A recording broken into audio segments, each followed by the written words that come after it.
Why, hello, chat. How are we doing tonight? Happy Friday evening.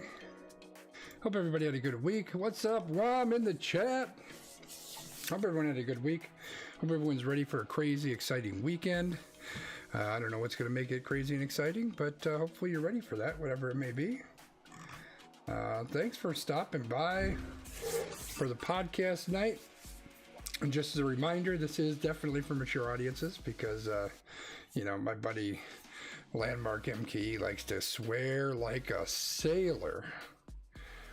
Okay, maybe that's me, but either way, we like to make sure we put the note out there. It's for mature audiences. Definitely going to be some words happening. Old Man Wiggum celebrating freedom. I'm guessing that's a work freedom thing this time of day. It's about that time. So Landmark's on the line. He's already out there, ready to go. We've got the chat over there. We're gonna put the wheel of random or wheel of death. I don't know what B called it. He's got a great name for stuff.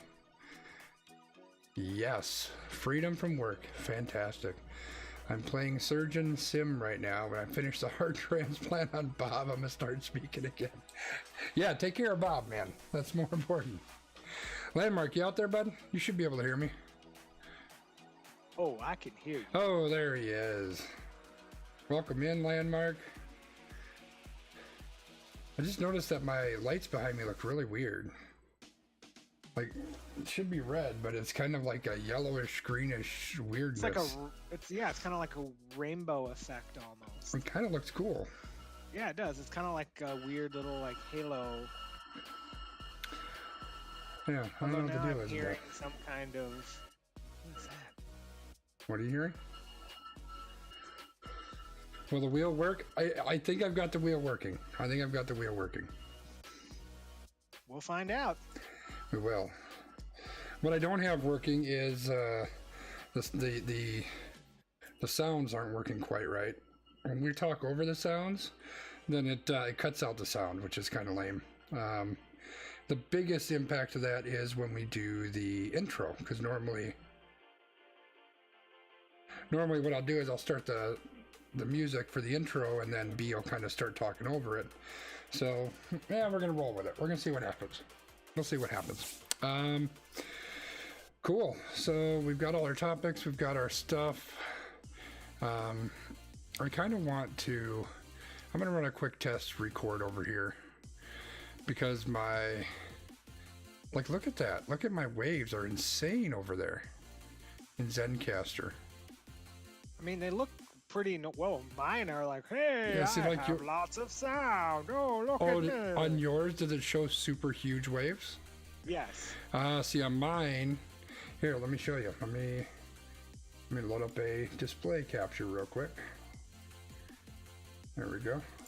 So if you look at stream, it'll take 5-10 seconds for it to show up on yours, but you can see on mine, it's like super, super, super huge, like I'm yelling at the top of my lungs. Yeah, that's how mine look too on my end. Okay, so yours is kind of reverse. So you look super huge, I look normal. Yeah, I'll shoot you. And on mine, I look super huge, you look normal. Okay. Well, I'm going to stop it over there. Oh, no. To download. See, now I can't send you a screen cap because we've because I closed recording. it? Oh, Yeah. That's all right. I just want to listen to them and see how they sound. All right, so let's listen to whoever this one is. Stop the music up here. Who is this one? Which one's this one? That's you. So we got to find where you're talking. The sound. Oh, look. And they look pretty. Well, mine are like, hey. Whoa, you sound weird. I mean, they look pretty. Well, mine are like, hey, I have lots of sound. Did you hear that? It sounds. Oh, look at me. Interesting. We're doing some live troubleshooting, chat. Let's record over here.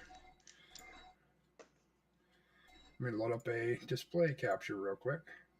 Mine sounds kind of hollow. There we go. So if you look at stream, welcome to the podcast. It'll take 5-10 seconds for it to show up on yours, but you can see on mine, it's like super, super, super huge, like I'm yelling at the top of my lungs. I'm hearing like. Okay, so a whirring. I don't know if that might be something on your Oh end. no, that's my refrigerator doing stupid shit. Got you. Okay, cool. Yeah, there's not much I can do about that. Nope, that's fine. I just wanted to make sure. I just wanted to make sure it wasn't anything that I was doing. But then I muted myself, and I'm like, nope, I still hear it. So pretty well. Mine are like, hey. Yeah, your audio sounds like robotic. Look pretty well. Mine are like, hey, I have lots of sound. Oh, look at me. Yeah. Screen cap.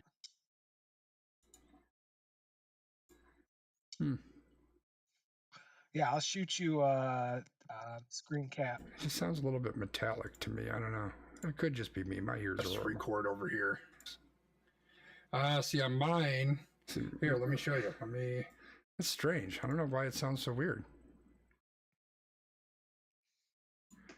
Well, let's Your browser encountered an error. Wait, that's my browser. Oops.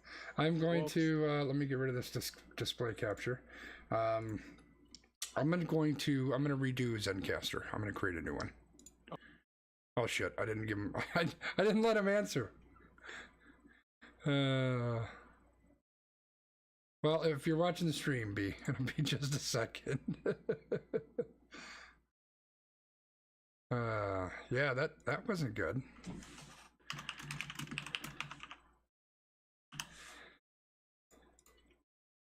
Oh yeah, now I need to re-invite the other dude too. All right. God damn it. That's not what I want. Copy link. Okay. Where's my other dude? Okay, got it.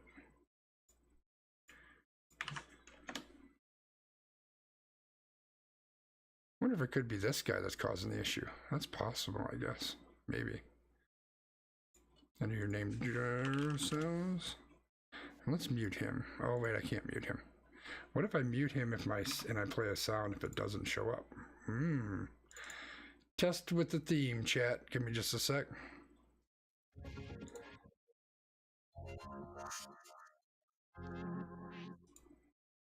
Oh yeah, it goes away. Okay. Even if we're not talking, it sounds weird. Yeah.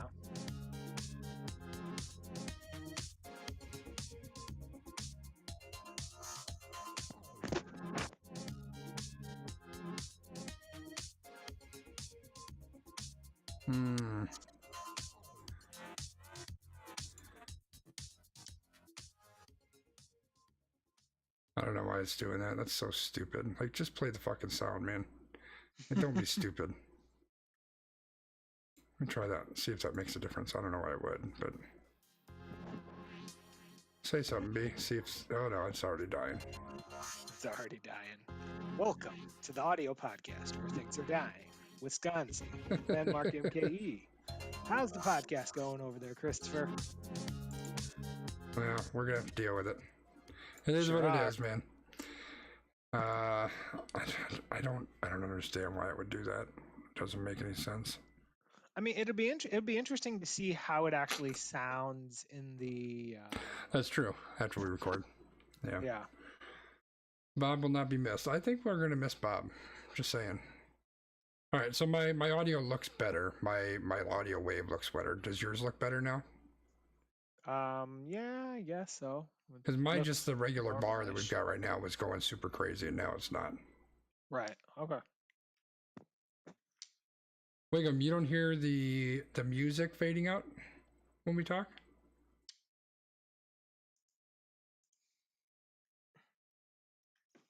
All right, so we're gonna have to record there, record here, and then we've got the audio. And while we're kind of doing troubleshooting, I should probably think about my intro, because I never do. I did not. Okay, cool. Maybe we're just hearing it differently. I don't know. But all right, intro. What happened this week, B? Anything worth a damn?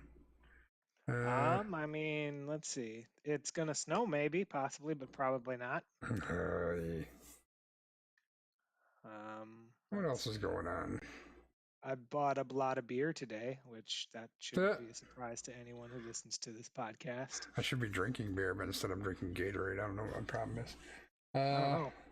You're hydrating for drinking beer later, I'm guessing, There you go. Good call. or you're I like just it. moving, or you're just moving straight to like bourbon. Who knows? Well, you never know. It's a surprise.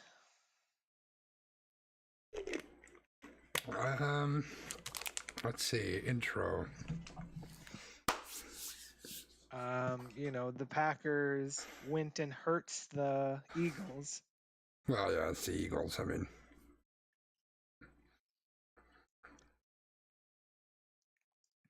all right, I got it. Are you ready? Ready as we're gonna be. All right, so we're gonna do that one. Recording in Zencastr. Recording in OBS. All my stuff on OBS looks good. I got my sound here. All right, you ready, B? Yeah, but let's do it. Let's do it. Hello and welcome to We Random episode 18. Hey, I got some really, really good news. The Chicago Bears are still on track to finish 5-11. Everybody gotta love that. More after this. Almost Qualified Productions. We're 3 beers in. Time for you to catch up.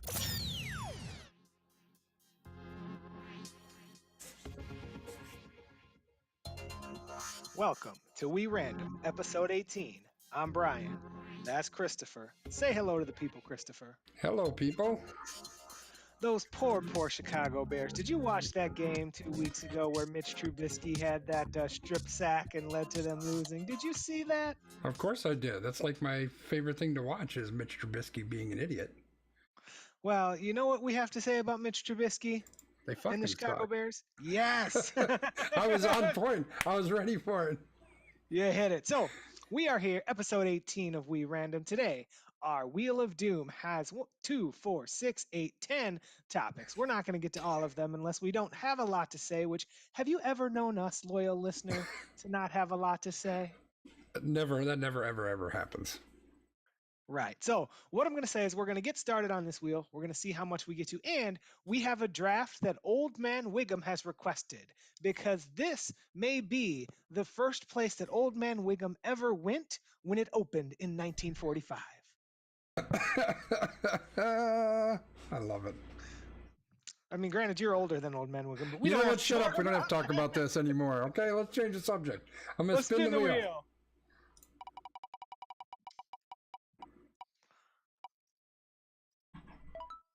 All right. Oh, look at this. This is one of the new ones we added just today. There's some kind of weird Republican House overturn the election vote thing. What do you know about this, B? So what I know, and I don't know a whole lot, I've seen a lot about this just kind of in passing, but this all started where the Texas Attorney General Ken Paxton has filed a federal lawsuit trying to stop the votes from Michigan and Wisconsin, Pennsylvania, and Georgia from being certified through the Electoral College. And now there's an individual, Mike Johnson, who is a Republican from Louisiana, sent an email to a bunch of other House Republicans to get them to support Trump in backing this lawsuit to overturn the election. So he sent out an email from his personal email to a bunch of Republicans saying, hey, like we need to back Trump in this and we need to fight for the election to be overturned. And based on the lawsuit claims that the state's electors should be invalidated because the expanded mail-in voting due to the COVID-19 pandemic resulted in fraud and irregularities, a claim that has been dismissed by, 40 some courts at this point. But this is one of those things where you have one subset of Republicans who are like, yes, like we need to fight this. And then there are a handful of other Republicans who are like, look, we oppose this and you just need to quit. So what do you have to say about our favorite bad person trying to steal this election? Well, this is going to come as a huge shock to you and anybody watching. I have a lot to say about this, and I have very, very strong feelings about what is happening here. So how do you even unpack all of this? So first of all, you lost. You're a loser. You didn't win.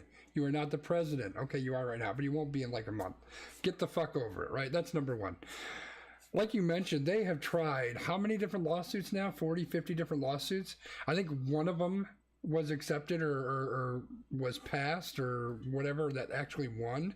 And that was for a couple of the people in Pennsylvania to step like 3 feet closer when watching the ballots. Like that's the only thing they've won. Everything else has been dismissed. Not only dismissed, but dismissed basically with prejudice. I know that with prejudice is a legal term, so I don't want to throw that one out there. But like these judges have like berated these people on what the hell they're doing, just telling them that basically you have zero merit in what you're trying to do.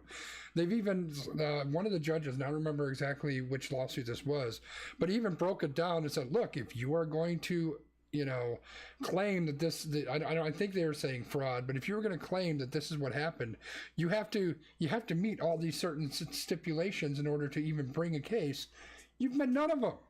Like, you're just basically, see, the part of the problem is that Trump has lived his entire life with the ability to just, because of his name, because he has money, to just say whatever he wants, and people believe it. People believe it. And it looks like we got a note in chat that BuzzFeed kicked out a news alert that the justices rejected the bid to challenge. So if that's this thing, then I think that's fantastic. But here's the bigger point. Like, we can rehash all of the rest of that, but this is a thing, and this is where I'm going to get really maybe over the line. I don't know, but this is clearly an attempt to try to steal an election, right? Nobody's surprised that Trump's trying to steal the election. He's set this up from day one. His entire life he has fought and refuses to admit that he's anything other than the best at everything he does. None of that is a surprise. This is 106 Republican House members who signed on to this. This is 106 people voted to represent people in this country who are basically spitting in the face of every document this country has been built on. This is 106 Republican people in the fucking House who are saying they don't believe in democracy. They don't believe in the will of the people. They don't believe in a free, fair election. I mean, this is mind-blowing. They are basically trying to cut the legs out from underneath what makes America America.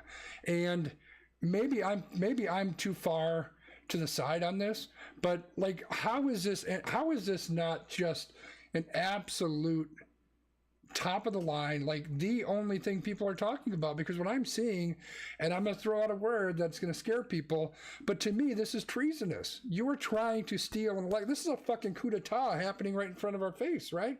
They're trying to steal an election for a leader who should not be leader. Like, we all know what happens to people who are traitors, and we know what happens to people who try to, complete a coup d'etat. We know what happens there. I'm not saying that's what needs to happen to these people, because that's about as extreme as you can get, and that ties into another topic for later possibly. But the point is, this just blows my goddamn mind that we've got representatives who are just spitting on the Constitution, tearing it up, and trying to light the goddamn thing on fire. This blows my fucking mind. So speaking of the Constitution, one thing that I just saw is there are some individuals who are starting to push back. And we know that there are certain people in this world who only read the things in the Constitution that they want to read, right? It's like religion, right? Let me pick and choose what I like. Right, but there is a section 3, in the 14th Amendment that talks about no person shall be a senator or representative in Congress or elector of president or vice president or hold any office, civil or military, under the United States or any state who, having previously taken an oath as a member of that committee, will basically support a rebellion against lawful democracy. So basically people are saying, look, these people who signed this, and apparently it's up to like 126 people, they should be kicked out of their position because they are basically supporting a lawful rebellion against democracy. And another thought that I had about this, and this is something that I listened to on a separate podcast, which is the fact that people are going along with this is the scariest part, because we Yeah, know yeah. that the way that Donald Trump and the way that the current administration is handling this is laughable, and these lawsuits are going to get thrown out. But what happens when the lawsuits get smarter? What happens when the loopholes get bigger? What happens when you have a person who's trying to steal an election who isn't a polarizing figure, and people don't immediately look at him and go, nope, we don't want that person? What if it's Mike Pence? Mike Pence is like the most milquetoast dude, but people would be fine with him because that's who he is. He is a career politician. He's just a guy, and people wouldn't get all fired up in some way about what he does. So if he tried to steal an election, people wouldn't push back because he's Mike Pence. They would push back on the arguments. But if his arguments were targeting these loopholes or doing these things, when we have people supporting this is, like you said, this is setting us up for a terrible precedent long term. Yeah, and I think that if you talk to anybody on the LGBTQ side of the aisle, they're going to tell you that Mike Pence is a fucking asshole, and they're going to fight against everything that he does. But that aside, I think the other thing that's really scary is I hate to make the connections back to Hitler and Nazi Germany. I hate to do that because it immediately puts people on edge. But we have that. I hate to say he's charismatic because he's just a fucking goofball. I don't see anything charismatic about him, but we have a leader who is riling people up. You cannot deny that he's got a whole fuck of a base, right? He's got this he riles people up, he gets them to support him, and that shit is scary. But even beyond that is you look at the way that so many people in this country are supporting what he's doing, even though it's completely out of the ordinary, even though it's completely whacked out, even though these are the people who would fight up. I mean, these are the people who, had an issue with Colin Kaepernick kneeling for, justice for black people, for God's sake, because they're Americans and that's what I stand for, and America first and America this, America that, America this. And now they're perfectly okay with trying to basically blow up the Constitution because God forbid their guy might not get elected. So I think that's the really scary part, is that we're seeing how easily it is that people are manipulated and how easily people will just fall in line with somebody like this. Yep, and I think Old Man Wiggum kind of puts a nice cap on it when he says this is people fighting for their party because they're losing power and they have lost focus on why they are there in the first place as an elected official. Yeah, I mean, and there was a video that I saw, and I wish I'll try to hunt it down and see if I can play it, but I don't even know who the guy was that was speaking. But one of the things he talked about is that's what democracy is, right? Democracy is an agreement among everybody that every 4 years, or however many years, when you look at the other races, someone's going to lose, and we've agreed upon that. That's what's going to happen. Last time in 2016. Our side lost, or my side. I won't rope anybody else into it. My side lost. And you know what? We suck it up and we hate it and we see all the horrible shit that happens. And this time, our side won. And then that's what the agreement is one side's going to win. The other side's got to regroup and find out, what they need to do differently and what their base is going to be and what their platform is going to be, etc. And that's what's getting thrown out the window here. And as soon as that gets thrown out the window, everything gets thrown out the window. So this, I at some point, somebody in Germany in the 30s or 40s, I don't know when the time was, at some point somebody said, holy shit, what did we just stumble into, right? At some point that happens. And I don't know that's this. I don't like to be sensationalizing it because, again, I think as soon as you go there, people kind of check out a little bit, but all the little pieces are kind of there, and it's scary that I think it's very, very easy to kind of trip over that line from where we are right now. So hopefully, we're getting close to getting to the point where this guy is out of office. Hopefully that starts to swing things. The fact that there's over 100 people in the House that jumped onto this, I think, is terrifying. The fact that there's millions and millions of citizens who've jumped onto this is terrifying. I think it just means that we still have a lot of work to do to try to bring people together. And I don't know if we're ever going to be able to do it, but I think that's what we need to do. 100%. There's a lot of work to do, and I think we got a lot of work to do on this wheel. What do you say we spin it up and see what it brings us? Sure, let me do that once I get my mouse over there. All right, here we go.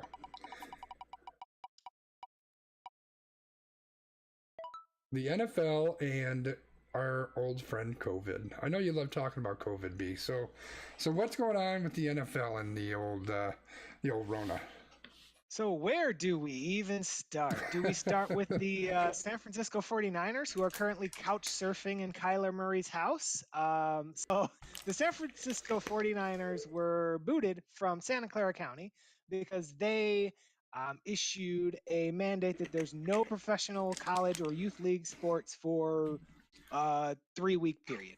So the 49ers just happened to have 2 home games in that 3-week period. So the 49ers were scrambling and they were able to go to Arizona, and they're playing in Arizona's stadium.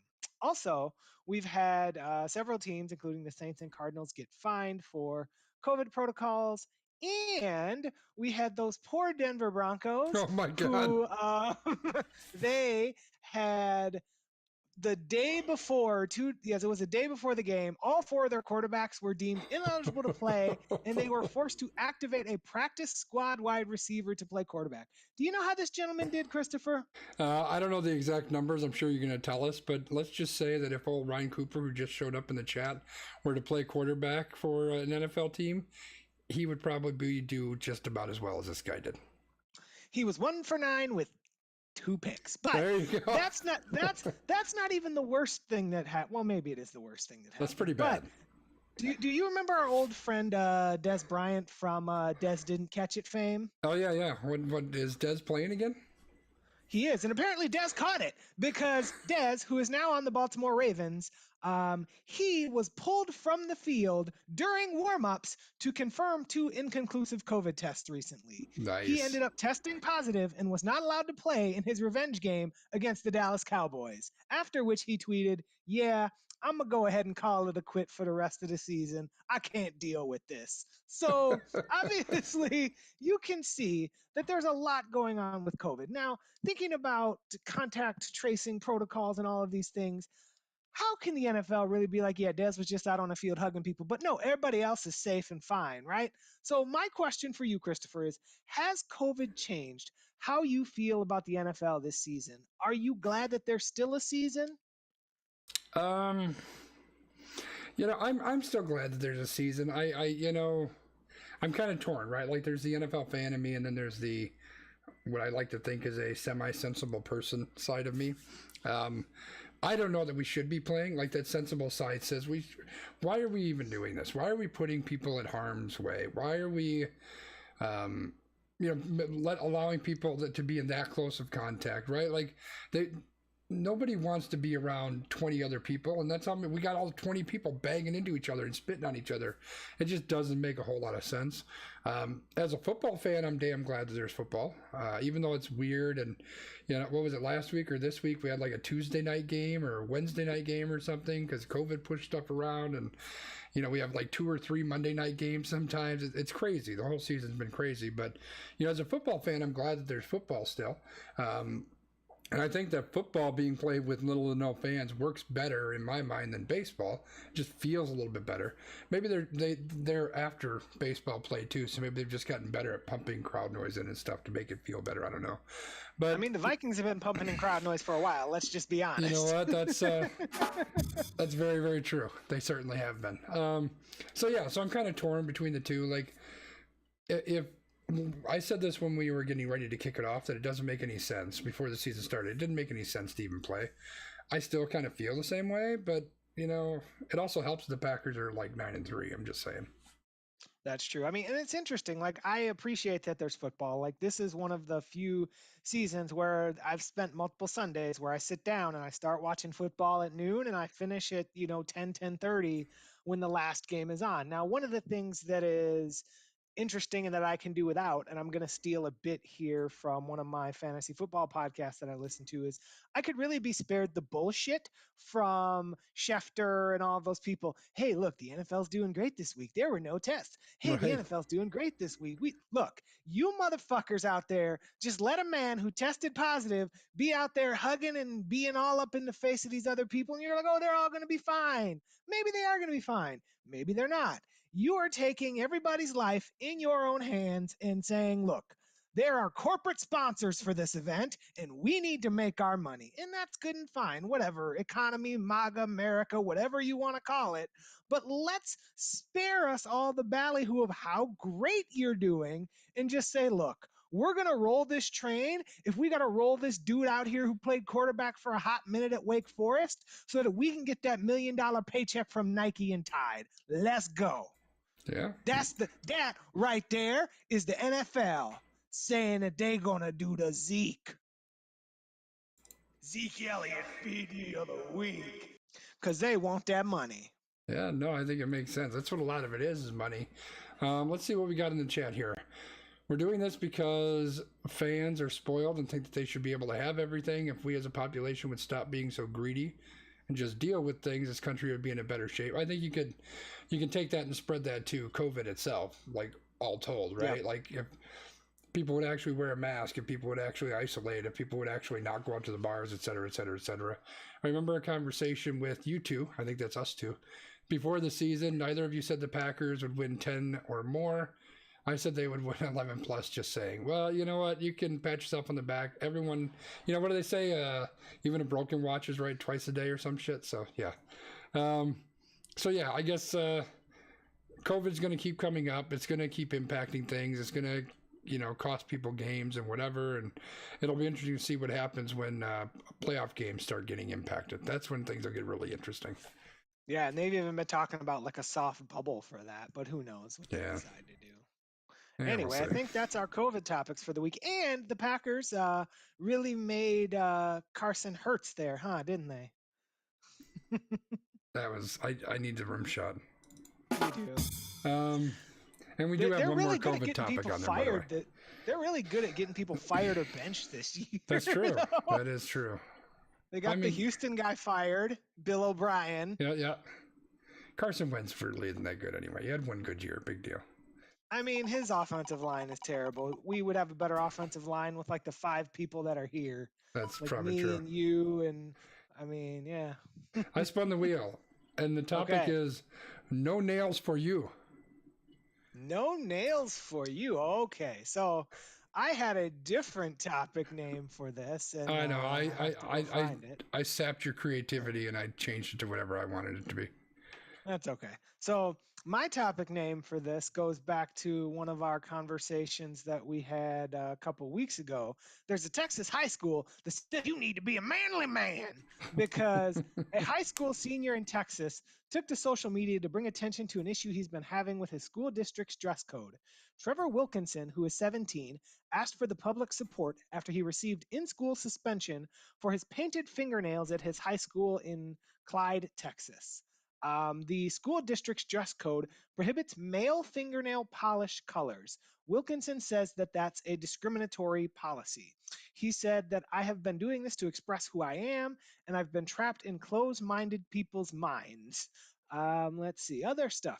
In the high school's handbook, which is found on their website, the handbook explicitly prohibits men from wearing facial makeup and nail polish. So the school district obviously has been getting some pushback from this, and the school district has basically said thanks, and we review the code of conduct every year, and we'll maybe do something about it next year, but probably not. I mean, it's Texas.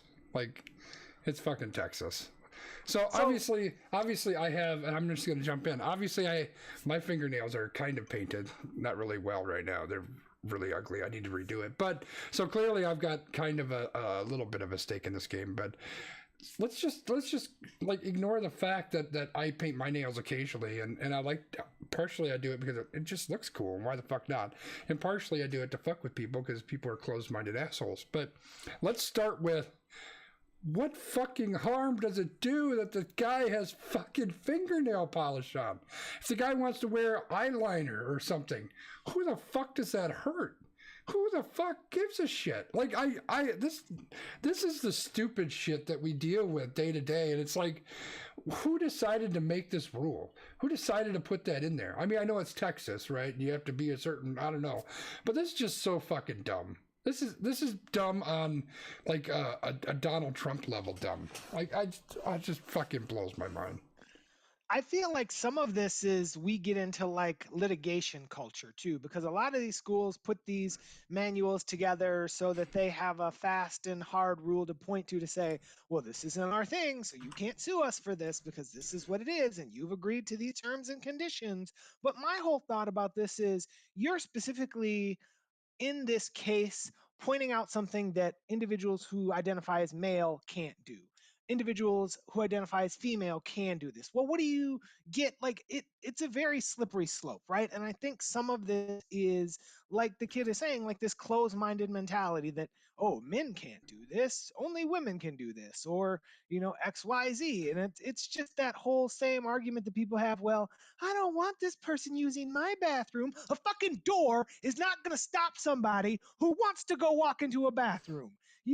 Telling someone they can't wear nail polish isn't going to stop them feeling how they feel or expressing who they are. Like, we need to be more open minded. We need to allow people to express themselves in ways that are constructive.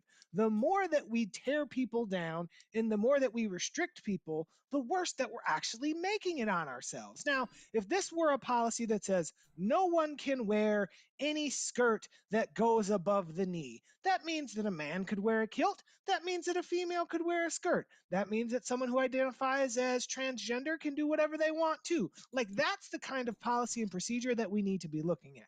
Policies that say, oh, men have to wear slacks and women have to wear skirts. And like, that shit is from the 1940s. Like, we need to cut it out with that. Well, yeah, and there's a lot of different things. It's funny you bring up the slacks and shorts thing. So, when I was still going to the office, which I haven't done this year, I get super, super hot during the summer, right? And I see women walking around the office wearing a dress or a skirt all the time, and that's perfectly okay. If I wanted to wear shorts, I get looked down upon. Now, wait a second. What's the big difference between shorts and a skirt? Just because somebody made up their mind that this one's okay and the other one isn't? Like, part of it is just like a corporate office type thing, but trust me, there have been plenty of times when it's 100 degrees out that I thought very hard about buying a fucking dress and wearing it to work just to make a statement and say, look, you won't let me wear shorts and I'm fucking hot, so I wore a goddamn dress because that's okay. It sounds stupid, but that's kind of the world that we live in, right? Like, why does this have to be? I looked up an article because the school held a special meeting, and this woman named Bonnie Hart, a former educator, stated her displeasure, blah, blah, blah, blah, blah, blah, blah. And one of the quotes they've got here for her is, if one student is allowed to break rules, throw a fit, which is kind of discriminatory kind of verbiage there, post rude pictures directed to the district, and in doing so get his way, it sends a message to other students that are following rules and respect authority. What the fuck? You know what message it sends? Is that stupid rules are stupid fucking rules. And maybe you should relook at these rules, right? This isn't the 1940s. And it was stupid in the 1940s too, but we're not in the 1940s now. Like, move on. It's like these people who cling to the fucking Bible. I'm not going to go too crazy on the religious side just yet. It's like these fuckers that cling to the Bible and say, well, you need to do this and you need to do that, and gay people aren't okay and you can't do... Dude, the fucking pretend book was written 2,000 fucking years ago. Get over yourself. Times fucking change. And it's just so, God, again, it's just so stupid. Why are we fighting over something as dumb as painted fucking fingernails, man?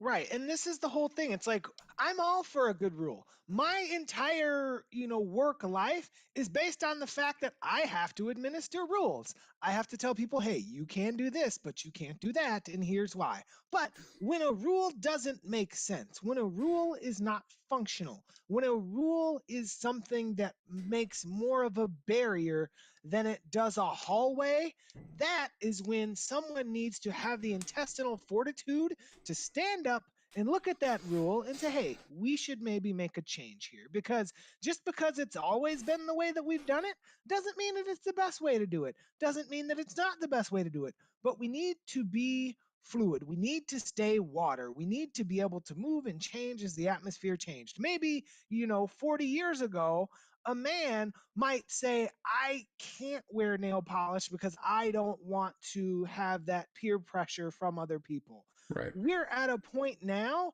where people are being encouraged to express themselves. We're at a point now where that's part of the unique experience of life. And I'm glad that's a part of the unique experience of life. And that's where rules need to be updated. And again, I think some of this is different in the sense of, when you agree to work for a business, you are able to review the terms and conditions of that business up front. You are able to say, do I want to work for this company? When you're talking about going to school, like as a kid, you don't have a choice. You have to go to school. The government, whoever requires you to go to school. So these places should, in theory and in practice, have policies that allow these kids to be open-minded people. Because you know what we do? When we have policies and procedures for kids that are closed minded, we create closed minded fucking adults who go to rallies and bully people like we talked about last week. Yeah. Well, I as somebody who does write rules and policies on a daily basis, to Wiggum's point in the chat is you have rules for a reason, right? You have a policy for a reason. It's because you do need to have some sort of order and some sort of direction for things, but you also have to look at those things, and you have to look at them with with clear eyes and with looking forward. You have to consider everything that needs to be taken into consideration. And this is just a stupid rule, right? Like if the rule needs to change, you change the rule. Big deal. That's an easy thing to do. But you have to go through the process of making those changes. If you, like, to the woman's point, yeah, you can't have kids breaking rules, but you also can't have stupid fucking rules. And that's what we're running into here, right? It's not the issue. The issue I have personally is not that this one kid is breaking a rule and standing up for himself and making a big deal out of this. I think he absolutely should, because it's a stupid fucking rule. Now, if what the kid did is he came to school and he kick somebody in the ass because they were blocking the hallway or something stupid like that. Like, you can't kick somebody at school. That's just not how it works. Like, that's a rule that makes sense. Somebody having painted nails, a guy having painted nails is not okay, but a woman having painted nails is okay. That's a stupid fucking rule. It just needs to go. Yep. A rule should not discriminate against someone based on sex, race, age, etc. Yeah, I agree. Correct. Yep. All right, let's spin it. Spin it. This one is called... I'm going to hell for this one. Headshots with Haley. All right. So I saw this on Twitter and I was kind of interested in it. So there is a lady, Haley Hudson, who she apparently was a top volleyball recruit, an Olympic hopeful, and she went to Stanford to play volleyball. And things did not go well there for her. She suffered multiple concussions, and her family and she say that those things changed everything for her. They've actually filed suit against Stanford and the NCAA for failing to provide proper medical care for her injuries and for basically putting her in the spot that she's in. So the first concussion she had happened during a practice, and then she had another one in a game later that season. And they're basically saying that like the medical team was negligent in clearing her and allowing her to play, and then she had some other injuries and things like that. And I think this just gets to be really kind of yucky, because from what the article was saying is like she wanted to play, but then like she's also feeling like in hindsight she should not have played and she should not have been encouraged or like cleared to play. So I feel like it's just a really yucky kind of thing, because there's probably some kind of middle ground here and we're never going to know what that is. So what are your thoughts on are you this? saying that she had some sort of concussion-ish syndrome going on, or symptoms going on, and she was telling the team that she wanted to play? Well, it sounds like she was saying that she still wanted to try to make a career out of things, right? Like she wanted to get out there, like especially like once the doctors had cleared her.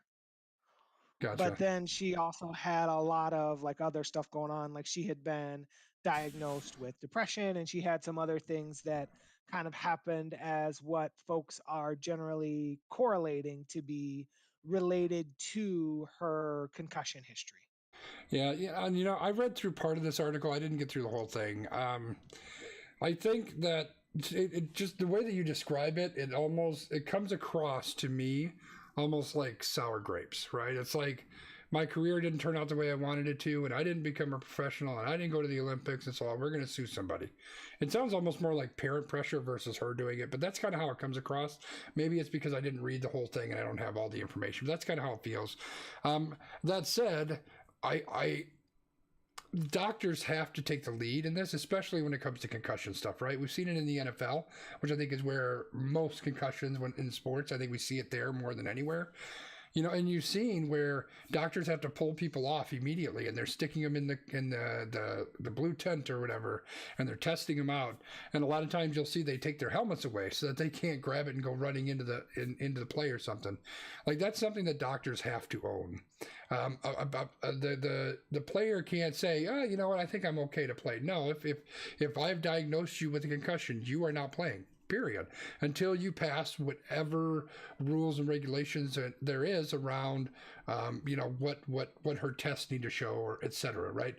So once you pass all those tests that you need to pass, well, then fine, you can go play. Did they say that she didn't pass these tests and they still allowed her to play?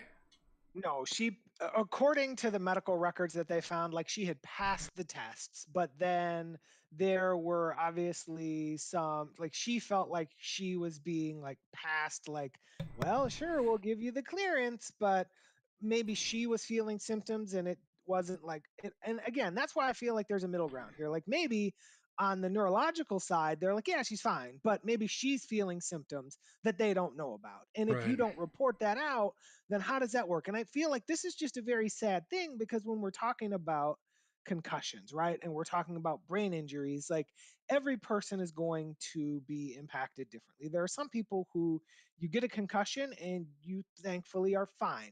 There are other people who get concussions and they are never the same again. I always think back, Corey Koski, who was a Brewer for a hot minute. Like, he banged his head and got a concussion. That dude was never right again. Like, he was done in baseball. And it's like, you never know how somebody is going to be impacted by having blunt force trauma to their brain. And unfortunately, in this lady's case, like, she seems to be like someone who she was severely impacted. And it sounds like she had a concussion history prior to coming to college too, because she had said that her first concussion was in high school. Mm. And obviously, a sport like volleyball, like, you are at some significant risk because Right. you're there with a flying ball and you're diving around and you're doing all these things. So, and I think Wiggum hits it, like, both sides need to have some level of Yep. responsibility, because the doctors can clear you from a medical side, but they're not inside your body. They Right. don't know what you're feeling. They don't know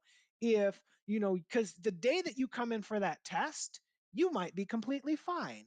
You might feel fine. You leave, you might go out into the sun and you might get this blasting headache, right? So it's a lot about tracking your symptoms. It's a lot about being honest with yourself, and it's a lot about protecting yourself. Now, I think one of the things that's really tough about athletics is there's always a risk, right? Because when you're talking about prime time high level athletes, you're dealing with all these other prime time high level athletes. So there's always a risk of injury, there's always a risk of, something like this happening. And it's just sad that it's happened, but I don't know, where the true negligence is here, unless there's something in particular that I've missed, in reading the article. And obviously the NCAA, like, people hate the NCAA anyway, because Oh they're yeah, they're like, horrible. oh well, they don't pay these people and blah blah blah blah blah blah blah blah blah. And it's like, well, these people also don't have, $50,000 in tuition debt. And we can have a whole other topic about how college should be, but I don't know. It's just, I felt like it was sad, and that's kind of why I wanted to talk about it and get your Yeah, no, perspective. I think if you're talking negligence, there has to be some proof of negligence, right? Like, if there's a test that shows a scale of 1 to 10, and if it's below a 4, then you're showing concussion symptoms and you can't play. If she took that test and came back a 3 and they said, yep, you're cleared, you can go play, that's negligence, right? That's and Right. I'm making up a stupid scenario, but that's negligence. You know what the test is. She did not pass the test. You let her play anyway. That's negligence. But it's kind of sounding like she didn't own up to everything she needed to do. It sounded like she passed the test, but she still wasn't feeling okay.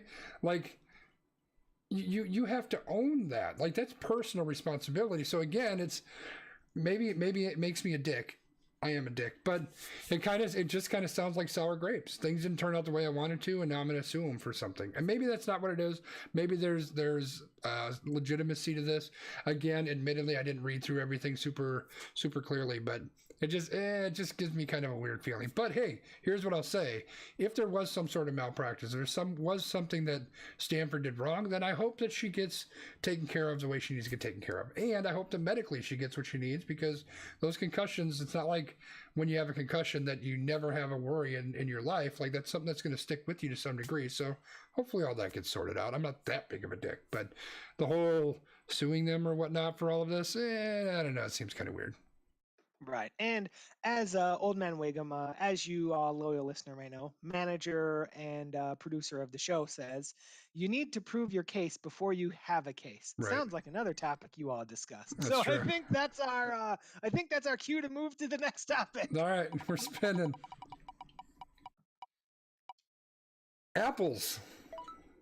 Apples to apples? Just apples. Oh. Is it at least Honeycrisp apples? No.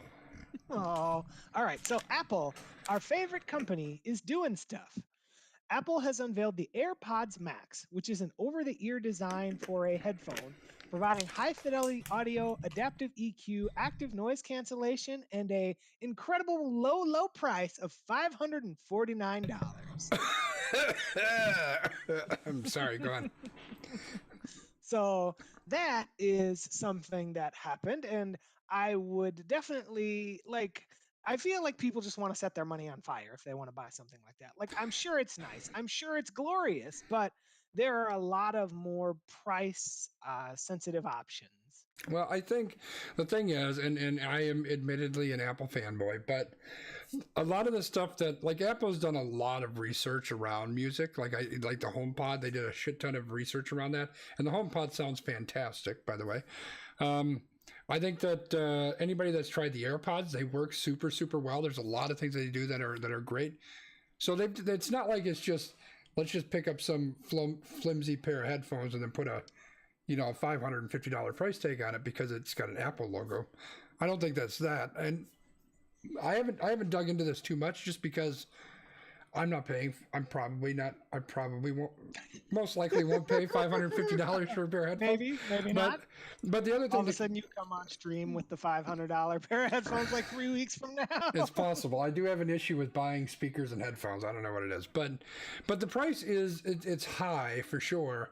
But when you compare that to a lot of like the really high end headphones, even the ones that aren't super high end headphones, it's not way like. I guess it's almost twice as much as the headphones that I have, which are really good headphones. But there's a lot of like professional headphones that are, thousands of dollars. Now, where does the quality fit? Does the quality match that dollar amount? I don't know. I'm not an audiophile at all. I actually have horrible hearing, so it would be stupid for me to pay $550 for a pair of headphones. But I don't want to discount it, because I know there's a lot of things that they do that around sound that is super good. The other thing that Apple does is, because they're a technology company, because they're a chip maker, is they can create chips that allow them to do computational stuff in their equipment that nobody else is doing, right? That's why the AirPods can do so many great things, is because they've got the Apple chips in there. So I wouldn't discount it. I haven't done a shit ton of research on it, just because of their price point, and me personally, it's not something I'm super interested in, but yeah, it's interesting. At least it's something that everyone's been expecting. Everybody that kind of follows the tech sphere. But the price tag, I had the cartoons where they're like our eyes bulge out. I had my eyes bulge out with money signs on it when I saw that. Like that was a big number. Yep. So meanwhile, we're gonna get to the thing that I'm sure is more exciting for you than paying $600 for headphones. Engineers at Cloudflare and Apple say they have developed a new internet protocol that will shore up one of the biggest holes in internet privacy that many don't even know exists. Yes. So now, What they're trying to do is create a protocol that will make it more difficult for internet providers to know which websites you visit. So when some of you visit those websites that you shouldn't be, the internet provider is not going to know. So it's meant to separate the information about who is making the query and what the query is. So if you decide to Google, where can I find Dinosmores? They will know that you're looking for Dinosmores, but they won't know that it's you, Landmark MKE, who is looking for Dinosmores. And that's helpful for me. Yeah, so this is super, super, super exciting. And we still got some people commenting on the headphones. They're not pro headphones, though. They may not be. I don't know enough about that. Drop the price by 200 and I may be on board. I agree with that. AirPods don't work great with Android. I can't say. That may be true. I don't use Android because, garbage. Anyway, so yeah, so if I kind of try to break this down, like I'm not going to get into the super specifics of it, A, because I don't know the super specifics of it, and B, like it's going to fly over most people's heads. But basically, think of this as, so this is really around DNS servers, right, and resolvers. So ESPN.com. The address for ESPN.com on the internet is not ESPN.com. It's an IP address, like it's 123.24.78.124 or something like that, right? So there needs to be a DNS server that translates that. So what you do is you type in ESPN.com in your browser reaches out to that server and says, hey, I need to translate. What is ESPN.com? I don't know what the hell that is. And then that server sends it back and says, oh, it's this number. Oh, okay. And then I can reach out to that number and now they connect you and now you've got ESPN.com. That's essentially what's happening. Well, that whole communication to that DNS server, all of that is watched by your ISP. So Verizon or AT&T or Comcast or whoever you're using, they see that whole transaction. So what they do is they know Bob is going to ESPN.com. Maybe most people don't give a shit about that, but there's privacy implications there because your ISP, whether you believe it or not, whether you want them to or not, they are capturing that information, they're selling that information, they're tracking you with that information, and they're putting together these dossiers on everybody. So there's a lot of DNS servers, including Cloudflare, which is probably not a surprise they're partnering with Apple on this.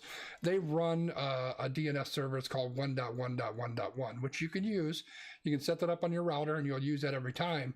But your ISP still knows that you're going over there. So what the goal is that this is going to separate that entirely. So one entity may know that you're going to a website or you're going to the DNS server, but they don't know what you're searching on the DNS server. Everything is kind of separated. So what that does is it decouples that data from you. So now that's less data that they have on you. A lot of people don't care. A lot of people don't care what data people have. But data gets sold and stolen and used in so many different fraud ways that this is just one more way for people to be a little bit safer. It's one way for people to be a little bit more private. Like nobody needs to know that I'm going to ESPN or that I'm going to Twitch or that I'm going to YouTube. Thankfully, I don't go to the websites that Ron Cooper does, so I don't have to worry about that. But there's still no reason anybody needs that information. Like nobody needs to know where I'm going. That's my business, no one else's business. I don't need them to build up a dossier on me, even though they've already got that. This is just one more step to help make things a little bit more private and a little bit more safe, which I am 100% all for. So this is super exciting for me. Yeah, I mean, it's one of those things that is very interesting. So we'll have to see. I didn't see where it said that that's going to be rolled out or anything like that. Yeah, I didn't see a date. It sounds like they're still hammering out the rest of it, but it sounds like they've got it developed. They just have to work on commercializing it at this point. All right. Well, how do you want to handle this here? We are at about 45 minutes. So do we want to do a spin? Do we want to have the chat? What do we want to do? How do we want to keep it moving? Well, I've got a couple of people in chat, so we can throw it out there and see. Chad, is there anything left on the list that you want to make sure that we touch on? Wiggum says maybe do one more. We could do one more spin. I can already tell you I'm throwing a challenge flag, so that's going to happen. Well, how about you throw your challenge flag and then we will see what chat has to say. All right, so chat, let us know if you want us to do if there's any specific topic that we haven't covered that you want us to cover. I'm throwing my challenge flag on this Twitch topic, which blows. I'm sure you're not surprised. I was going to throw mine just to make your head explode. Yeah, this is, oh my God. There are so many different layers to how much this is bullshit. Okay, first of all, let's start with the fact that Congress has this really horrible thing that they do, that they just throw junk into bills to get it to pass, right? So you could have like a bill. Well, I mean, this is a perfect example, right? We have to pass a budget. We have to. Otherwise, everything shuts down. So people just throw junk in there that's never going to get passed on its own, because they know that if we don't pass this, the government's going to shut down. So we have to pass it. Oh, well, I've got a great idea. If somebody on Twitch decides to play a Drake song, we want to send them to jail. Are you fucking kidding me? Like, first of all, let's kind of summarize this copyright thing. So a couple of years back, I think it was 99. It's like 20 years old-ish. There's a law passed, or an act or something, called the Digital Millennial Copyright Act, DMCA. And basically that gives protection for people for their own products, their creations, or things online, which is great. I mean, you need that sort of protection, right? So that's good. But the problem is times have really changed. And so the way that this generally happens right now is somebody on Twitch or someone on YouTube, they're playing music, or maybe they copied a video and they put that in there. The idea is that this is supposed to keep people from, I'm sure you searched YouTube for Grumpy Old Men, and there's somebody put the movie Grumpy Old Men on YouTube. You can't do that. That's a copyright issue. You can't reproduce somebody else's stuff like that. So it's really become really big on Twitch lately in the last year or so, because people are listening to music and it gets recorded on their VODs, their video on demand, and people through the music industry are throwing copyright strikes at them. So they're saying, hey, you can't listen to that Drake song. You need to take it down. That in itself is fine. Okay, take it down. But the problem is that Twitch will only give you 3 opportunities. They'll give you 3 strikes and you're gone. You are banned off Twitch forever. And this has happened to some really, really big streamers. So that's an issue. You add to that to the fact that this is also happening to videos that people have deleted, because Twitch still has a copy of them on their servers somewhere in the back end that nobody can find, but they're still getting copyright strikes on it. That's getting people kicked off Twitch. On top of that, Twitch, and I'm really focusing on Twitch here, Twitch is giving no tools to creators, none whatsoever. It's basically we can't do anything. You need to like individually go in and delete I mean, these are people who have 10 years of their life that's been saved to these files, and they have to go in there one by one and delete them. There is somebody who created a script that you can run, but still, I mean, imagine if you had 10 years of recording your family every single day and someone said you have to delete all that. That's heartbreaking, right? So all of that leads up to the fact that this fucking jackass, and Brian moved my thing, so I don't know what its jackass's name is. So I can recap it for Tom you if you want. Tillis, this jackass Republican senator from North Carolina, wants to throw a stipulation into the spending bill that has to get passed that would make these copyright strikes a fucking felony. Like, you're telling that these Twitch streamers, who could be a 15-year-old kid, you could get a felony. You could go to fucking prison because you listen to Drake on your stream. Now, don't get me wrong, you shouldn't be listening to Drake on your stream, right? You don't have the rights from the copyright holder to reproduce that for your viewers. I get that. You shouldn't be doing that. But you sure as shit shouldn't be going to fucking prison. What's next? Go to prison if you're a guy wearing nail polish? Get the fuck out of here with that shit. That's what I got to say. But do you know what the kicker is on this? This gentleman, Tillis, who has been elected, received a number of donations from who groups affiliated with entertainment companies, including the Motion Picture Association, Sony Pictures, NBC Universal, and others. So all of these companies? Again, and I'm going to jump in, but this is another part of the problem, right? We talk about how Congress just pushes through bullshit bills. This is business owning our government. This is business owning our country. This is business giving old Tom Tillis, motherfucker, $10,000 and saying, hey, Tom, why don't you just throw this bullshit into that bill? That's exactly what this is. This is defying a fucking law, and it's goddamn disgusting. This company, this country is fucking owned by businesses and these stupid assholes that, you know, get elected because these businesses are paying them because they know old fucking Tom Tillis is going to do whatever the fuck. And he spells Tom with a fucking H. What the fuck's wrong with this guy? We know fucking Tom's going to push through any legislation that we want because we're going to give him $20,000. So they keep electing fucking Tom so that he can push this bullshit through on us. We know what happened with the last guy who spelled his name with an H. Oh, wait, is that a home run by whoever making it a 4-0 game and he doesn't know if he's going to put the headphones on again? Fuck that is guy that again, what's too. happening here? Fuck but that like, guy too. Seriously, though, this is common in legislation, and this is a big, big, huge problem in our government because there are people who will be afraid to vote no on this bill because all their constituents are going to see is, oh, you voted against this bill that's going to be a spending bill. I need this money. Why did you vote against this? Now I'm going to vote you out. As to where maybe that person is voting against this part of the bill, but people generally don't make themselves smart enough or don't immerse themselves enough into this to dig through. And this is kind of like the poison pill thing. And this happens, unfortunately, in all of different contracts. Like this happens in, you know, sports too, where like somebody will sign an offer sheet and they'll write in some little like poison pill where it's like, if this offer sheet is re-signed by this other person's team, you have to pay this man $74 million immediately. And it's like, we know that that can't happen. Right. Yeah. The golden parachute or whatever, right?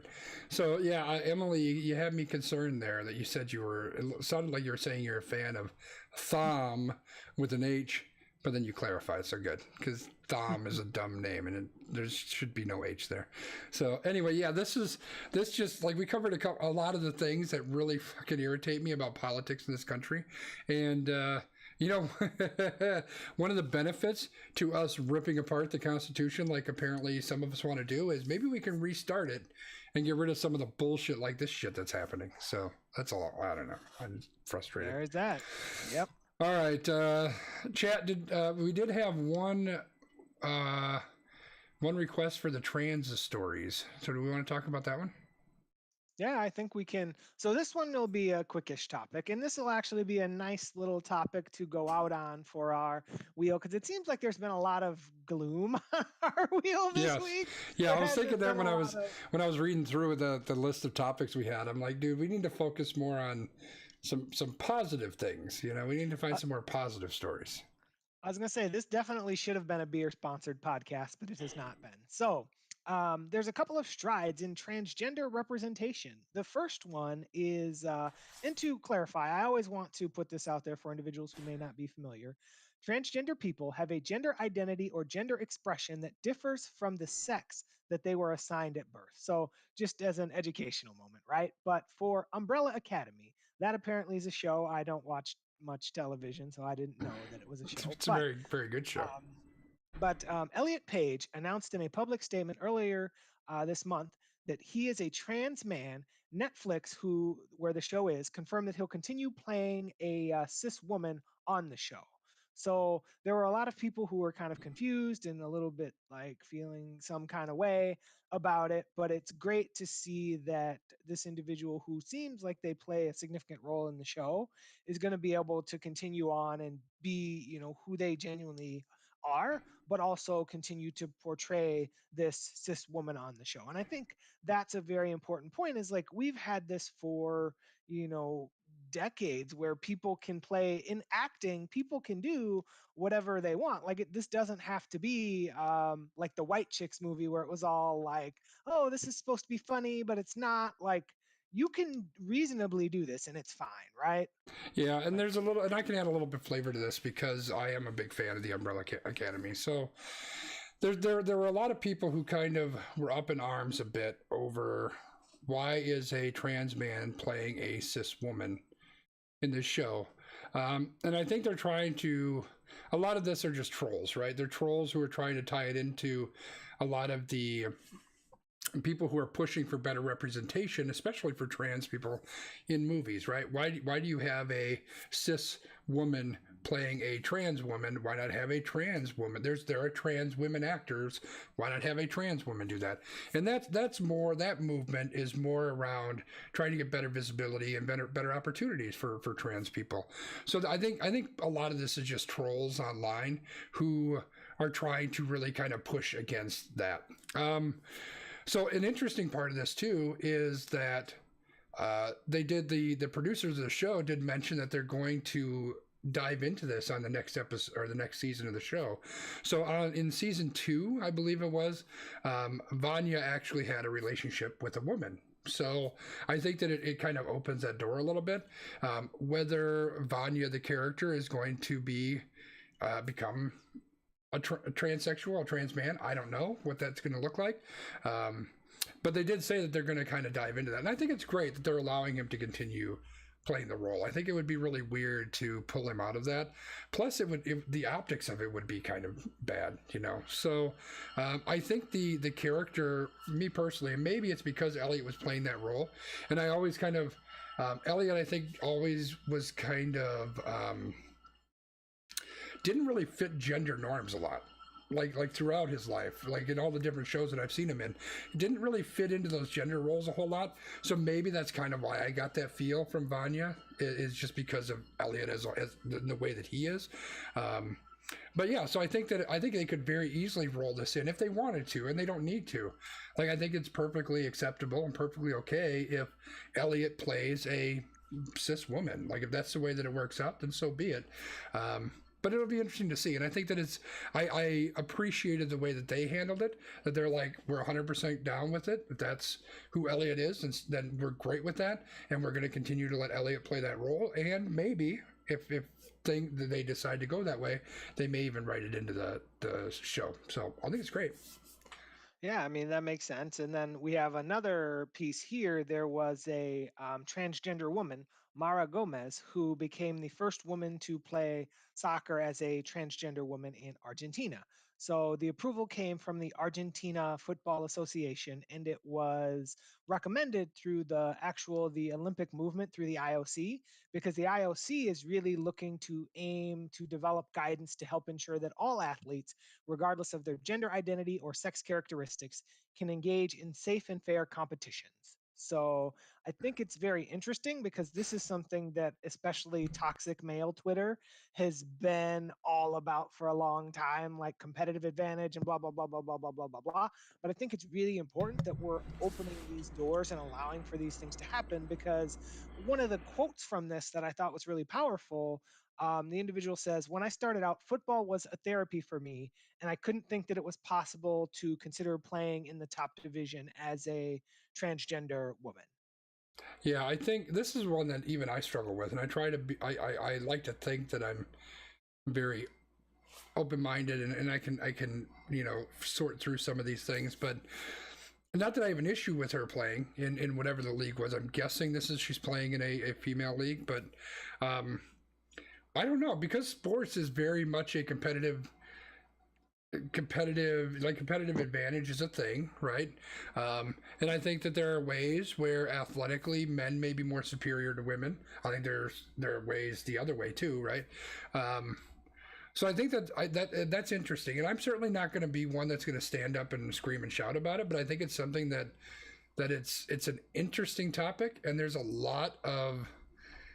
a lot of things to look at and discuss there. Because I mean, if we just use a really stupid, crazy example, right? If you have a super, muscular, fit 6'6" man who transitions to be a trans female, like she is going to have a lot of advantages in athletic competitions. Is that fair? Is that fair to then put her in a group or in a league or against other women, whether they're trans women or cis women or whatnot? I don't know. I don't have the answer to that. I think there's a lot of interesting things there. And Lucky Knight actually brought up a kind of part of what I was getting at is, I know that there's a lot of times trans people will take different hormones. Does that impact that? Does that impact some of the natural benefits or perhaps anti-benefits, holes or whatever the case you want to say. Does that change some of that? I don't know. That's way outside of my pay rate. I don't know what that is. But yeah, I don't know. It's a very, very interesting topic, and I think there's a lot of intricacies to that. I think to boil it all down to the most important point in my mind, the most important point is people should be allowed to participate and to compete. Right. Like that's really what it comes down to. How that is, what that looks like, we just have to figure that part out. Right. And I think that's a really important point. I like the point about the testosterone, for example, because there are some leagues where they say, oh, if you have this level of testosterone or below, it's okay. But if you have this level or above, we're going to assume that you're cheating. Right. So, like, some of that in some ways neutralizes itself, because if you know going in, here are the rules, and then you are working with your medical professionals and you're also working with the sport, like, there's a lot of wiggle room, I guess I would say, to figure out if that's going to work. And again, we talked about it last week. Are we ever going to see, from a competitive advantage standpoint, somebody playing linebacker? Maybe not. But, soccer, again, if you're, 6'6", 250 pounds, playing soccer for you might not really be that great, right? Because that's a really long field to run down, Right. and there's a lot that you got to do. So some of this is sport dependent, right? So, basketball obviously is a tough one. Baseball is probably a tough one. But again, like, it's all, the human body is amazing. So it's also very interesting to think about that, because there's lots of different things that the human body can be trained to do. Well, and I think we can kind of sum it up with what we had said when we were talking about the painted nails, right? Is no one can really be allowed to break the rules, but if the rules are stupid, we need to look at changing the rules. And I think that's kind of where we're at with a lot of this, is just taking a look at all the different rules and changing what we need to change. Does that mean that we need to make the title of this podcast Law and Order, or Change the Rules? Sure, you just named it. All right. Now, I think that is our topic recap for the week. So we will leave that there, but I think it is time for Old Man Wiggum's favorite segment, Random Rankings. All right. So Old Man Wiggum requested it. We are delivering it. Today, we are drafting ice cream flavors from the original 31 flavors of Baskin Robbins. So Baskin Robbins opened in 1945, and both Old Man Wiggum and Sconzi were there to try all 31 of these flavors. All 31 plus an extra one that's a secret one that I don't know what I'm saying. Never mind. The secret one is when they all melted together and you just had to eat them like that. Yeah, it's like the Neapolitan one, right? Yep. So now we are going to each choose 5 flavors. We're going to do this the same way that we did last week, just with the back and forth, just because that makes life easy for everyone.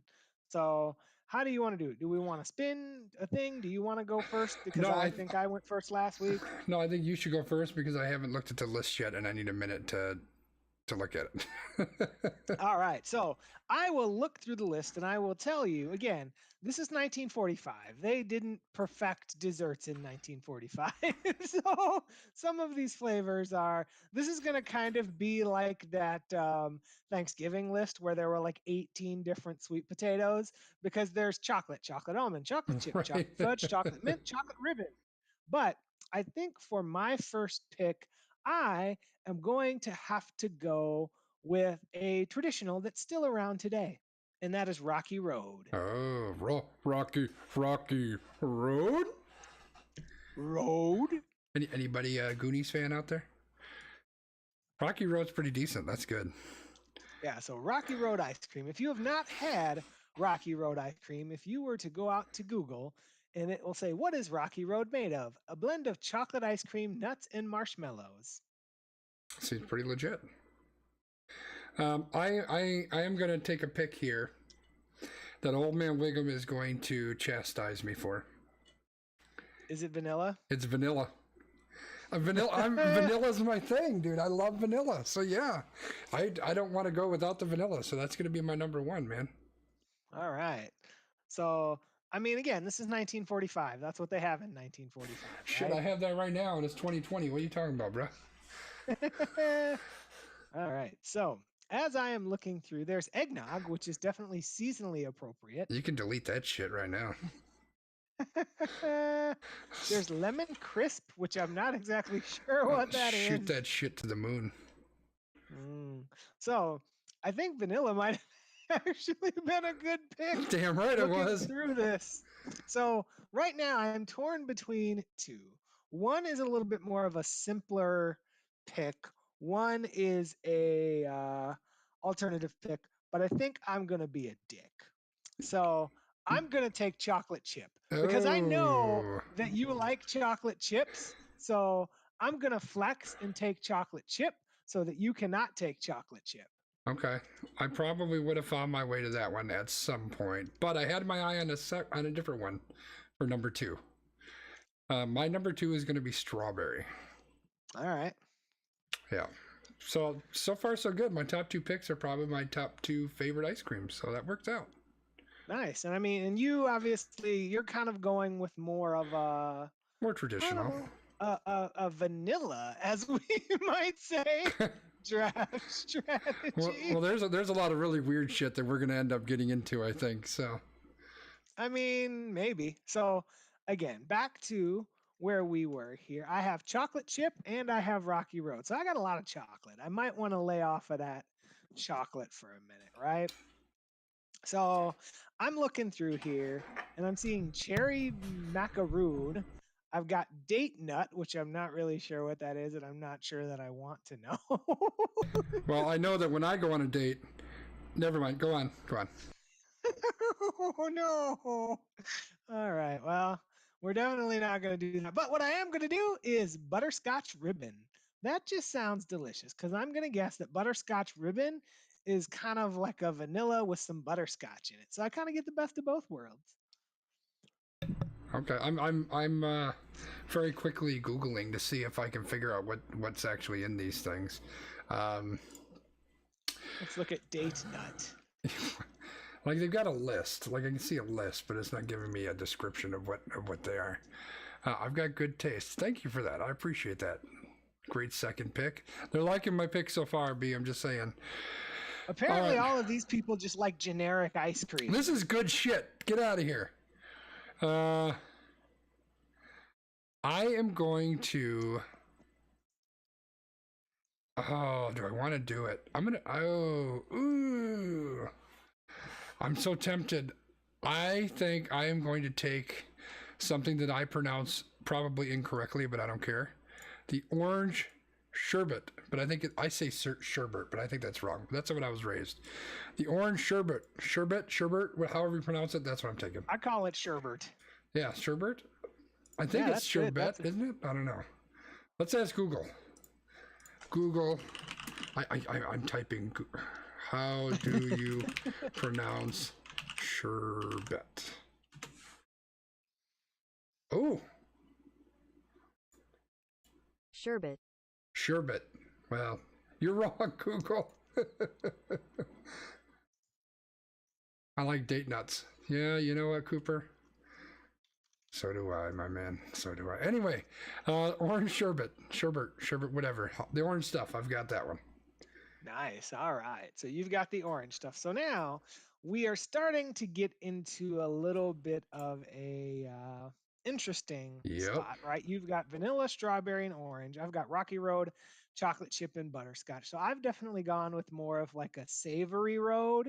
You've gone with more of a like fruit road, right? So I could continue to go savory, but I think that I might actually. Oh, see, this is very. See, you thought you had it all figured out. Now yeah. Well, see, again, I have different tastes. And my wife will always tell you, if my wife is listening to this podcast, she knows that I like lots of things all the time, right? Like, I always like the combinations where it's like this, that, and this, and this, that, and that. So I'm going to go with banana nut fudge because that as a combination sounds delicious. Banana nut fudge. Okay. So again, not like a singular flavor, but sounds delicious. Yeah. I think I need some chocolate. I don't have any chocolate yet, so I got to do some chocolate. And well, you got like 7 options. I know there's so much chocolate. I'm gonna go with an option. I don't know if I've ever had this. I'm sure I have because it sounds so generic, but it is like my absolute favorite combination for candy bars. Chocolate almond. That's got to be delicious, right? Chocolate and almonds, like that's iconic. Yeah, I can dig it. All right, so my last pick here, I've got a couple different options, right? So I could go with a burgundy cherry, which I don't know much about that. I could go with coffee or coffee candy. No, There is French vanilla, so if I wanted a vanilla, that's I could true. go with French vanilla. That is true. There's also lemon crisp, lemon custard, and lemon sherbet. Why they have lemon custard? Like I don't get why they have like 3 different versions of lemon. Apparently, lemon was very Lemon was big back in the 40s. Just ask Wiggum; he can tell you. I know. All right, so I think that I am going to do a little bit of a flex here, and I'm going to go with the raspberry sherbet as my last. You know, I was thinking about that one too, but I jumped the gun and went with the orange because it's more iconic. Well, and the reason that I'm going to go with the raspberry is, like I said, I've got a lot of this very sweet, like Rocky Road, chocolate chip, butterscotch, banana nut fudge. That raspberry is going to be a little bit more tart. So it's going to be less sweet, but it's still going to have a nice kind of flavor and texture from my palate. Nice. You know, I just realized that I put together this really cool graphic to list all the things that we picked. You did. And I didn't even pull it up for chat to see. So now we've got it. Brian took Rocky Road. It's going to be super huge right now. Let me shrink it up. Oh no, give me Brian.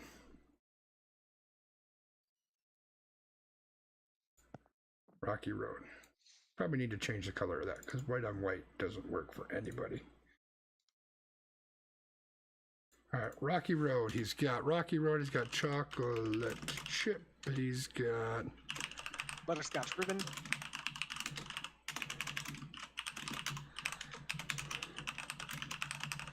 All right, there is Brian's list right there, chat. We're going to ask you to vote here in just a minute. We need one more text window. And my first one was vanilla.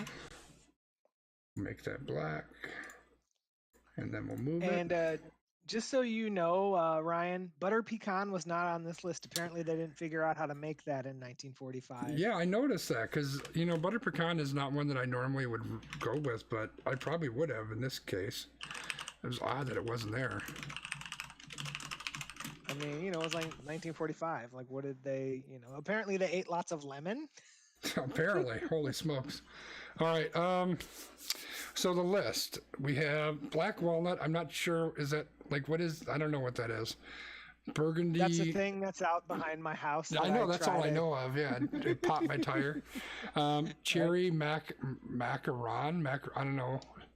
Just generic chocolate, but I've already got chocolate, coffee candy. I could take date nut just as a tongue-in-cheek joke. Eggnog I'm not touching with a 10-foot pole. Green mint stick. What is that? Like I think it goes well with. I think it goes well with the date nut. You're probably right. What is the chocolate mint? Can we say that's mint chocolate chip? No, because it doesn't say chocolate chip. Come on, man. Okay, let's Google it. I'm gonna Google it here. Baskin Chocolate mint. Chocolate mint. See, it only comes. It says mint chocolate chip. That's what it comes up as.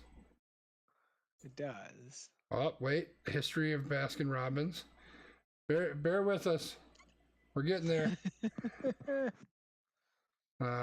History of Baskin Robbins doesn't have nothing. Old Man Wiggum says it's not, and he was there. It's true. All right, we'll say it's not. I think I'm getting the shaft, chat. That's why you got to take the date nut. I'm not taking no date nut. To hell with that. I kind of want to take peppermint stick just because it's a holiday time, but that sounds disgusting. I mean, peppermint ice cream. You know what? I'm gonna do this, and chat. This might cost me. This might lose me the draft because I think right now I got a pretty decent lead. This might be the one. Are you gonna take French vanilla? I'm taking French vanilla, baby. That way I got some variety in my vanilla. Oh God, variety in the vanilla. That's I mean, right. I feel like that needs to be the episode title now. You're probably right. I will have to change that.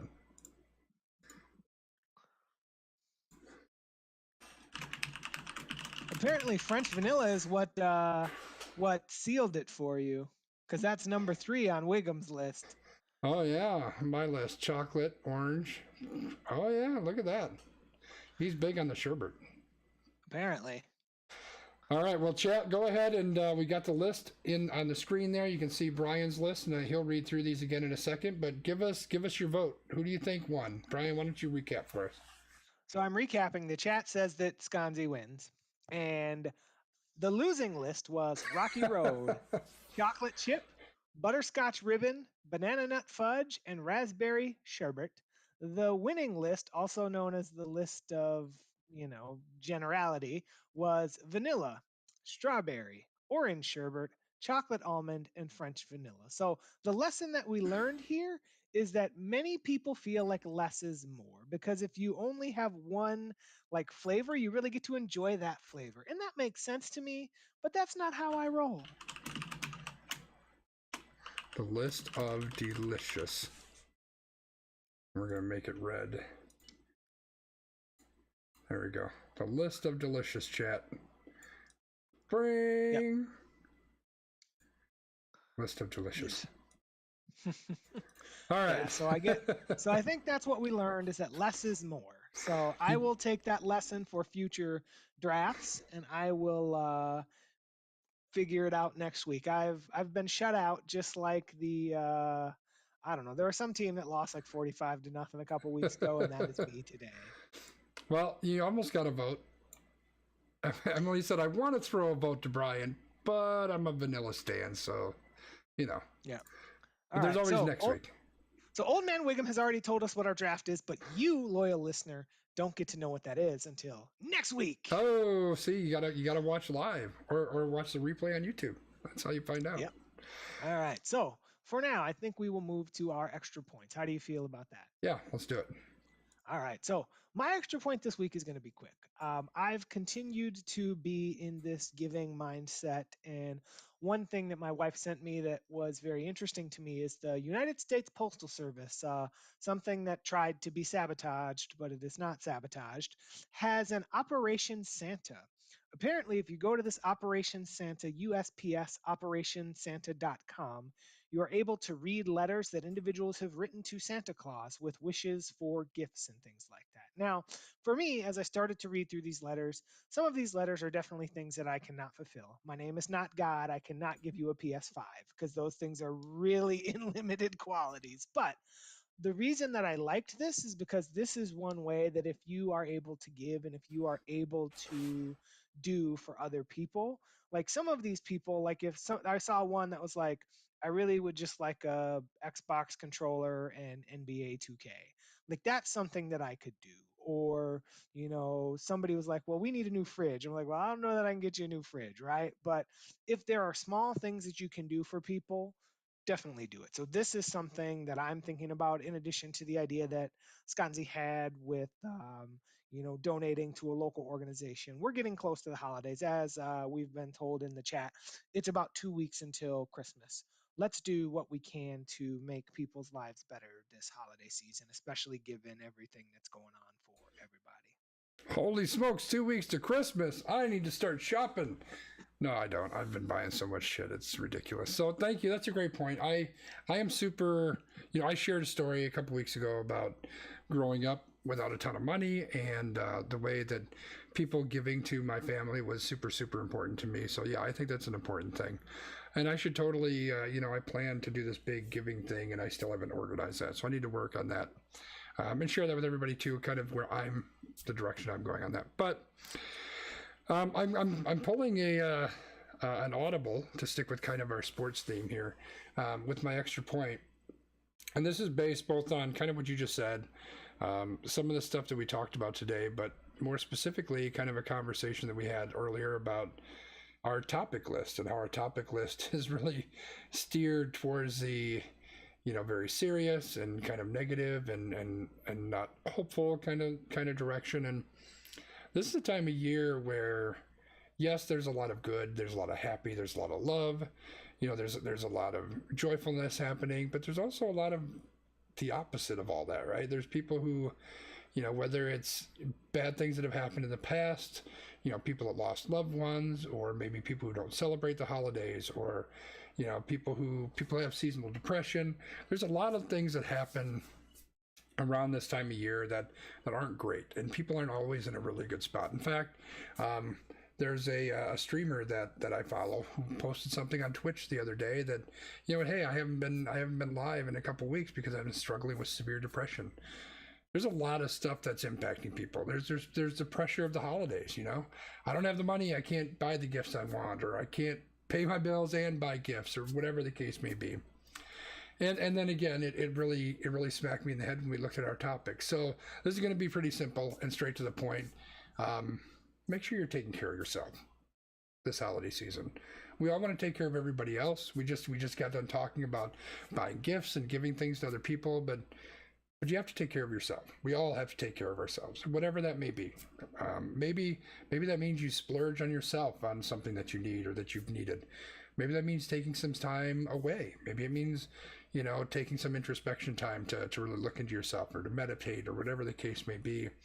And maybe, when we talk about the topics, maybe it's as simple as looking for those bright spots. And I think that's the thing that I want to focus on for each of us, is just spend a few minutes each day and think about those bright spots. I've shared my struggles with depression and anxiety and all those things that I have to deal with. And a lot of times, it's not even a lot of times, it is always a whole lot easier to look and find the negative things. It's always easier to find things that you don't love about yourself. It's always easier to find things that you can complain about, that you wish wasn't happening. It's not as easy to find the good things, especially if you get into those funks, which hopefully nobody that listens or watches this ever gets into the funk the way that I do. But people do, one way, one degree or another, it hits all of us. And it's especially important in those times to really focus on the things that matter, really focus on the things that are positive in your life. There's a lot of people here in the chat, and the people who are going to listen to this who are close friends of mine. And those are the types of things that I focus on when I get into those areas, is that, I may feel completely alone. Physically, I may be completely alone, but there's people out there that have my back. And there are a lot of positive things, despite the struggles that I have, and there's a lot of those. There's a lot of positive things too. So my ask of every one of us, myself included, is let's spend some time really focusing on the good things. Spend, a couple minutes every day and really think about the things that you're grateful for. Think about the things that are really positive in your life. Think about the things that change you for the better. And when the time comes, spend more time on those things and maybe a little bit less on the rest. And I think that'll help all of us this time of year. That's what I got, B. I agree. You are the present to the world, and your perspective is your power or it's your prison. So you always have that choice. Cool. I think that's Cool. all we got this week. That's all we got this week. Everyone who's listening and watching, thank you. We have our socials up here on the YouTube and the stream if you're watching that. Otherwise, you can find us on Twitter at Almost Qualified Productions, AQ_PROD. You can find Skonzi over on Twitter at SKONZII. You can admire that nice beard that's coming in nice and salt and peppery. You got a lot more pepper coming in these days. That's like right. The salt was the base and the pepper's there now. You can also find me on Twitter at LandmarkMKE. You can find us all over the Google Sphere. You can use your Amazon sidewalks. You can do whatever you need to do to find us. But until next time, stay safe. Do the best that you can to take those moments for yourself. And we'll see you next time, everybody. Bye, everyone.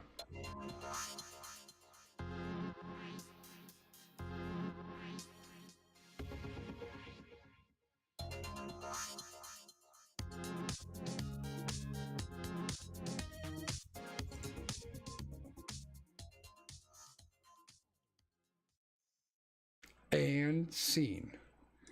Good deal. It was a good show. Yeah. thank you everybody for being here. I truly appreciate it. I'm sure B does as well. Definitely. Where's my socials thing? Let me hide that. Where's it? I don't actually have the link to the socials. Like, this looks really cool. I don't know if it helps people actually find us. And I am late to my D&D session. All right. Well, I will let you. I was wondering that, but I wasn't just going to throw that out in the thing and be like, "Hey." Yeah. No, it happens. I let them know. They know that I do the podcast on Fridays right beforehand, and I, of course, try to advertise to them and tell them they can come hang out and check out the podcast live.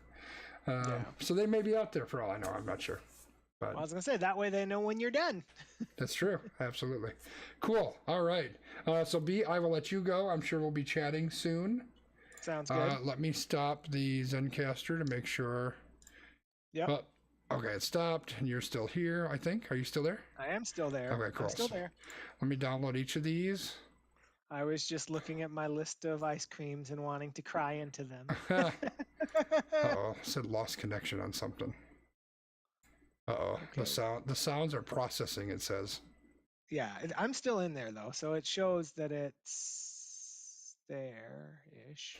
Shows Yeah, my solo track. I've got you and I've got me, but I don't have sounds, which in the grand scheme of things isn't the end of the world, I guess. Yeah, you can always add those in. Yeah, thanks, Wiggum. You too, and thank you everybody for stopping by. You. I really appreciate it. It's cool when we have that interactivity during the podcast. I love it. I think it's so super cool. Yeah, it's been really helpful to have Wiggum and Emily and some of these other folks in here just to give us. I don't know who Luck Knight is, but that was a really good point. So I'm glad to get to know all of you as we're doing this. Yeah, and this is a lot of y'all come out for the stream throughout the week too, so that's cool. Why is this not finishing? No, I'm not gonna go. What were you gonna say? It was gonna be an ice cream joke. Oh. You're gonna talk about the date net again. Still processing. One of the tracks didn't finish uploading. Most common cause is blah blah blah. Still processing. Oh, I think I can. I'm gonna go ahead and stop this, B. I think I can. Actually, let me try to hang. What do I want to do? You can try to re-upload by having return to the recording page. Oh yeah. Let me try that. I'm gonna close you. Let me do. Where's the invite? I don't have the invite. Let me steal it. Sorry, chat. You guys are getting the fun part of how we wrap all this stuff up. Copy link. Did I close the whole freaking? God damn it.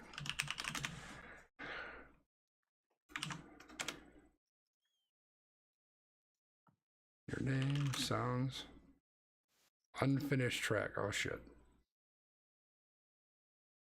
Recording is finished. Unfinished track. After following the recovery link, the participant should see the red finalized track. Unfinalized track. Yeah, that's what I see. Click on it. Oh shit. Look at that. Got it? It's uploading right now. Well, it says it's uploading. It says it's 100% there. It doesn't say it's 100% here. We're getting there. We're getting there. But anyways, yes, let me go ahead and talk to chat while I get this wrapped up. Chat, thank you so much for being here. I appreciate it. I am going to be logging off because we're not doing the D&D live thing. Tried that once. As much fun as it was, it also was a little bit not great. So I'm going to go do some D&D stuff. I probably won't be streaming this weekend, but you never know. I might pop on. So otherwise, I will probably see you on Monday at 7 o'clock Central Time. So thank you so much for being here. Again, we record the podcast live at 5:30 on Fridays, but I also put it out on YouTube, and we put it out on all your favorite podcast apps. So if you want to download it, just search for We Random, WI space random. You can find it that way. And that's all I've got. So we'll see you on Monday or possibly next Friday then. Thanks, everybody. Bye-bye.